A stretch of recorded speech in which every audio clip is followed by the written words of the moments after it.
to go over how you can trade options using price action and liquidity. And I'm actually going to go over a trade that I took on Friday, trading options only using the ES chart.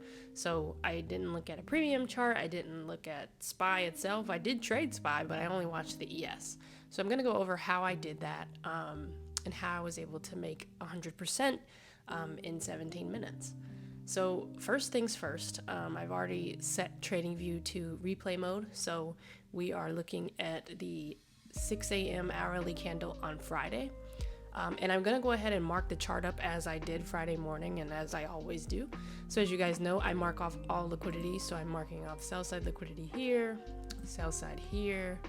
And obviously there's this huge gap which piqued my interest right away.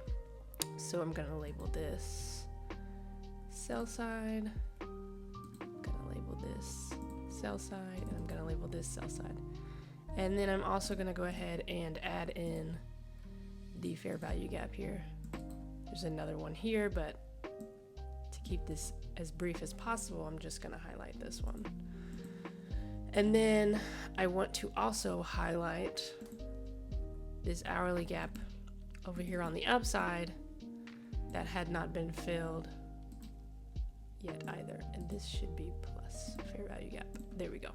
So now I kind of have my sell side labeled, and I have some gaps on the chart from our crazy CPI day last week. And then I also have buy side liquidity here, which will pique my interest a little bit later. And then this is just the hourly chart. So I'm going to go ahead and zoom down into the 15-minute. And as you can see here, we have 6:45 a.m. candle. I'm going to go ahead and zoom into about 8:30. There was news at 8:30 on Friday, so I want you guys to see that wick that happened. And here it was. So at 8:30, news came out. Price wicked down. It took out some smaller gaps on the 5-minute. And you can see here, there was a gap here that it took out, and then it also took these lows. But let's go back to the 15-minute. Obviously, the options market opens at 9:30 Eastern time, along with the rest of the stock market. Now, futures, you can be trading all of this early, but options-wise, you can't take a trade yet. So I'm looking to see what I think price is going to do in the meantime until the open. And I actually did take a long trade in this candle up until these equal highs here. And I just took it off at 10 points, regretfully, because as soon as I took it off, as soon as it ran these highs, I took it off and it ran 40 more points. So if we keep watching, clearly, price runs up and takes out buy side liquidity and trades into this hourly fair value gap. Now, looking at this, it's now 8:45. So I want to see what price continues to do here. And you can see here how it did not want to close inside this hourly gap. And this is important. Like we mentioned before, when looking at gaps, you want to pay attention to where price closes when near in or retesting a gap. So price not wanting to close in here signifies to me that, hey, I think price may not want to continue higher. It might have all the liquidity it needs, especially with these huge gaps below. So if we go back to the 15-minute, let me zoom in some. You can see here that at 8:40 or 9 o'clock now, price is trading back down. So immediately I'm thinking puts, but obviously there are still gaps here. A new 15-minute gap has formed. But if you think about how the market works, 9:30 comes, there's volatility, and a lot of people, they're going to wake up, especially if they don't look at futures. They're going to wake up, they're going to look at the market, and they're going to see, oh, it's green. I need to buy calls. So right when the market opens, what do? They wait for a little dip, and then they buy calls. So knowing that and knowing where we are in terms of, oh, we've taken out a lot of buy-side liquidity very quickly. We have not retraced really at all, and we're up in an hourly gap, and we could not close inside of it on these 15-minute candles. It kind of gives you a little bit of a downside bias. So I'm going to go ahead and fast forward to the open, and boom. So price opens up and trades back into this gap here, but again, closes back down. Now it does fill a gap here. It does fill this fair value gap and closes just barely below it. So once I see this, I'm like, okay, bet. This price clearly wants to go lower, right? So I'm gonna go ahead and paste the order of the trade that I took on the screen. So you can see that at 9:43, let me make this bigger, I decided to buy SPY puts, the 366 put. And the reason I bought the 366 put is because I liked the premium price. It seemed like it was underpriced for a market that appeared to be going to take out sell side below 3660. And that was my whole intent. And then obviously there were equal lows here that it could come take out, and you can take off runners. You can take off partials, sorry, and leave a runner. And I'm gonna go to the 5 minute. So I decided to go short, and I only bought 3. And around 3 minutes after this candle, so this is 9:43 here, we trade down below this low, and at this point I don't care if price comes back up here. There really isn't anything for it to retrace to. I'm shorting because price is clearly headed down to take out these lows. So I'm short here at this candle. And going back to the 5 minute, you can see I paid 167 for the position, and then obviously I have my target. So I'm not even looking at the premium chart when I'm in this trade. I'm looking at liquidity. So you can see I exited at 9:45 when we took out that other low. So I exited at 30% on this candle here, and then I left a runner to see if we could take out these lows. Because the way that premiums move, they're so volatile, you don't need to take out the entire sell side position like you would if you're in a futures trade from here trying to take it all the way down. As soon as your premium spikes, you can get out. So you can take your low hanging fruit 20-30%, and then you can leave runners to see, okay, if it really goes and gets sell side, I'm gonna kill this trade. So if we watch, and then you can see I exited my last order at 10 a.m. at over 100%, 950. We're still trading down. Now price did retrace back up, but if you're looking at the 5 minute, you only see that it retraced up to fill this gap here. So cool. During this retrace, I'm not tripping at all because it's just a retrace, and then price can continue lower, because why would price randomly bounce just right here? There's nothing for it to bounce off of. And then you press play, and then here's your 955 candle, and then boom. Price dies off a cliff and takes out sell side at 36.72, sell side at 36.60, and sucks back up. Meanwhile, if you're in an options trade, your premium is going nuts right now because price is trading down so fast. Options move differently than futures. They move based off of Greeks. So you have theta and all of these other factors that are affecting your premium. And mind you, this is a 0-day expiration contract, so it expired the same day that I bought it. So knowing this, when you're in these type of positions, you have to get out quick. You can try to hold all day, but you're going to be fighting against time and theta. So at this point, I'm up 100%. Price has taken out 2 levels of sell side that I would have liked to seen, and I'm out. I take my 100% and I go.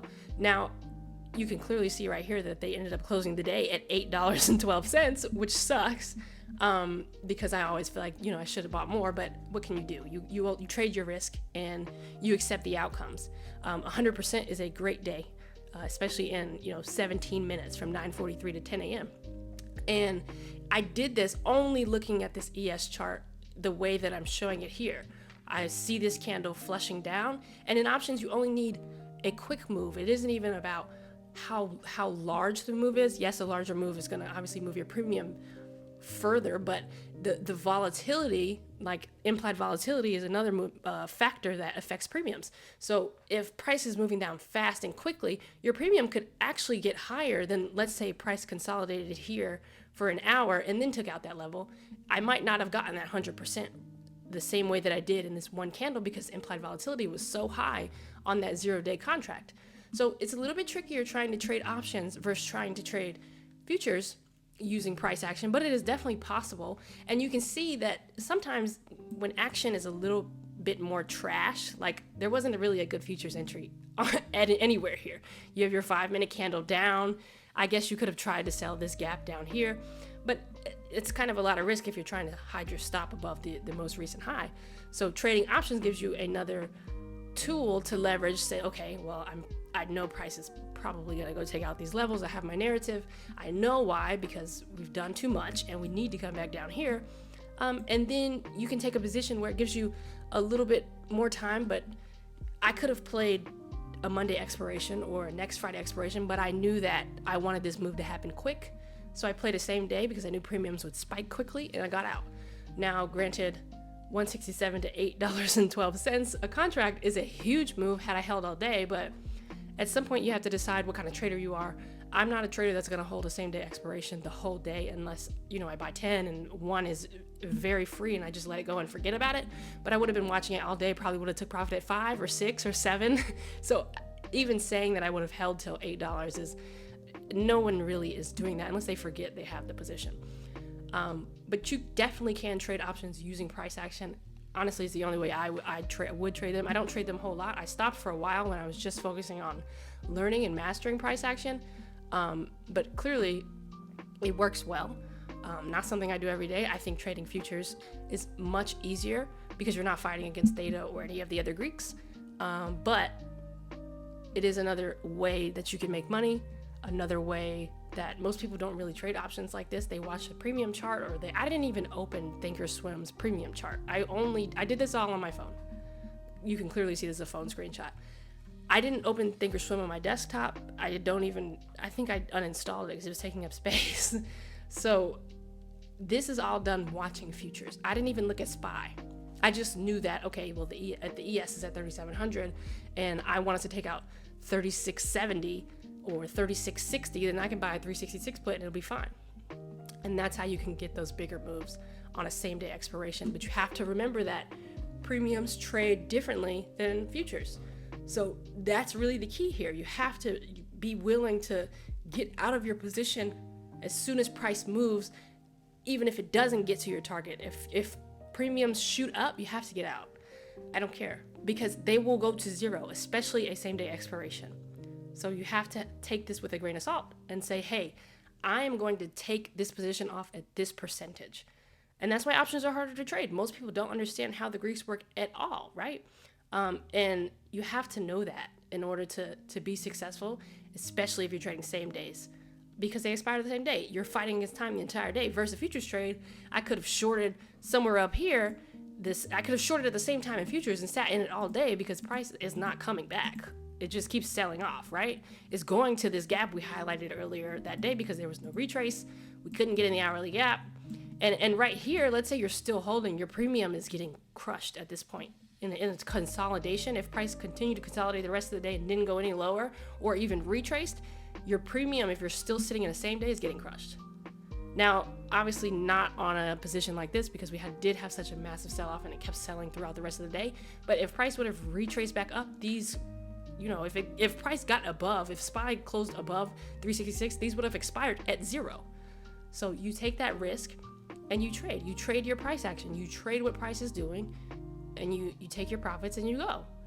And that's one of the hardest things. Most people cannot do that. They will sit in the trade trying to be greedy or waiting for a home run. And I always, anytime I do that, it's never a home run. I end up sitting in a loser. But anytime I actually take profit correctly, they do end up going 1 to 8 or 1 to 12 or something crazy like that. You can even play SPX the same way. It's way more volatile, they're more expensive. So you probably would have paid $4 for this for one SPX instead of $1 for 3.